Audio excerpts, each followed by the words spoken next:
लखनऊ विकासखंड की रहने वाली ऋषिका घोष यूक्रेन में फंसी छात्रा इंटरनेट के जरिए माता पिता से बातचीत की। ऋषिका घोष ने वीडियो कॉल व ऑडियो रिकॉर्डिंग कर परिजनों से स्वदेश बुलाने की अपील की। ऋषिका के परिजन अपनी बेटी की सलामती की दुआएं कर रहे हैं और भारत सरकार से मदद की गुहार लगा रहे हैं। इस दौरान हमारे संवाददाता सफी ने परिवार से बातचीत की है, क्या कुछ दिखाते हैं आपको।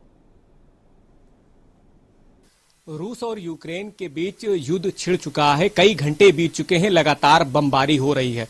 और अगर बात करें हम हिंदुस्तान में रहने वाले कई जो परिजन हैं, जो कि इनके जो बच्चे हैं वो यूक्रेन में पढ़ाई कर रहे हैं, कई छात्र छात्राएं हैं हजारों की तादाद में, जो इनके परिजन हैं लगातार परेशान हो रहे हैं। हमारे साथ बात करने के लिए एक परिजन मौजूद है जिनकी बिटिया वहां पर पढ़ाई कर रही है। बात करते हैं, क्या कुछ परेशानी में है, आपकी कुछ बात हुई है, किस हालात में है, कहां पर है? हाँ, मेरी बात हुई है। मैं ऋषिका घोष की मम्मी बोल रही हूँ, मदर बोल रही हूँ। मैं रूपाली घोष। मेरी बेटी विनित्सिया सिटी में है, जो कि यूक्रेन में है, और बेटी से मेरी बात हुई है। बेटी ने ये बताया है कि बच्चे जो हैं, हम लोग क्लासेस कर रहे थे, क्लासेस इन लोग का ओमिक्रॉन की वजह से ऑनलाइन चल रहा था। फिर हम लोगों ने ये कहा कि बेटा इंडिया से एडवाइजरी जारी होगी, तुम लोग वापस आ जाओ, तुम टिकट कटवा लो, तुमको जो बेनिफिट लगे, जो भी प्लेन में सही लगे, तुम लोग उसमें टिकट कटवा लो। लेकिन बच्चे बोले कि मम्मा अभी हम लोग नहीं आ पाएंगे, आप नहीं समझ रही हैं, 3rd ईयर क्रॉक है हमारा, हम लोग को कॉलेज से बोला गया है कि आप लोग का रजिस्ट्रेशन स्टार्ट हो जाएगा, आप लोग इंडिया जाएंगे तो आप लोग का क्रॉक कैंसिल हो जाएगा। आप बोला है वहां पे 22 तारीख तक लास्ट 22 तारीख तक ये बोला गया है, लास्ट 22 फरवरी तक ये बोला गया था कि आप लोग का क्लास होगा, आप लोग का कॉलेज 25 तारीख से खुल जाएगा। अच्छा, 25 को ऑनलाइन था, लास्ट 26 तारीख से आपका खुल जाएगा। किस चीज की पढ़ाई कर रही थी आप? ये MBBS 3rd ईयर की पढ़ाई कर रही थी, क्योंकि क्लिनिकल ड्यूटी होती है इन लोग की 3rd ईयर से। बीच बीच में इनको हॉस्पिटल्स के लिए ले जाते हैं।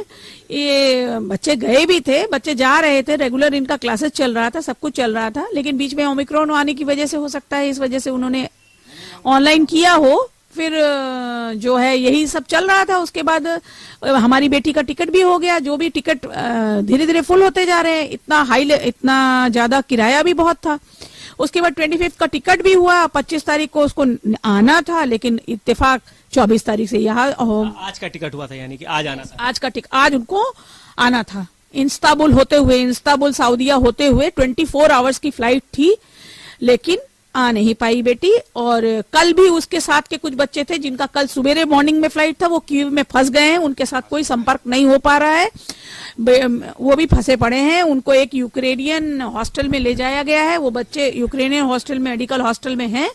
यही हुआ है। और उसके बाद आज मॉर्निंग की बात है, आज सुबेरे एक सायरन वहां का 5:30 बज रहा था करीब, बच्चे को 3 सायरन जब सुना दिया, बच्चे तो हरदम अलर्ट थे ही, तो यूक्रेनियन जब भागने लगे तो उन्होंने ये भी अपना एसेंशियल लेके भागी है, जो बैग इसका रेडी था उसको लेके जब भागी है, तो फिर इनको बताया गया कि तुरंत बंकर में घुस जाओ। तो ये बंकर वगैरह में घुस गए। बंकर नहीं था, वो बेसमेंट टाइप कोई जगह थी, वहां पे इन लोग को ले जाया गया। उसके बाद बच्चे गए।